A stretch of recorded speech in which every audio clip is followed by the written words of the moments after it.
আসসালামু আলাইকুম, কেমন আছেন সবাই? আলহামদুলিল্লাহ আমরাও ভালো আছি। আর একটি নতুন ভিডিও নিয়ে হাজির হয়ে গেলাম।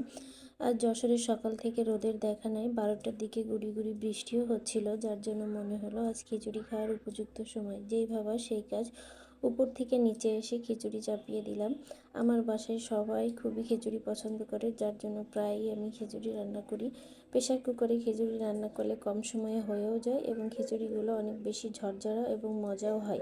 তাই বেশিরভাগ সময় আমি প্রেশার কুকারে খিচুড়ি রান্না করি। আপুরা ভাইয়ারা, আমি তেমনভাবে গুছিয়ে কথাও বলতে পারি না, ভিডিও বানাতে পারি না, যার জন্য আমার ভিডিওতে কোনো ভুল হলে অবশ্যই ক্ষমা সুন্দর দৃষ্টিতে দেখবেন।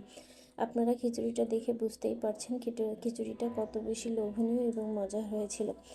খিচুড়িটা তারপর পরিবেশনে চলে আসলাম। সাথে ছিল গরম গরম খিচুড়ি, তার সাথে ছিল ডিম ভাজি, আর ছিল শসার সালাদ।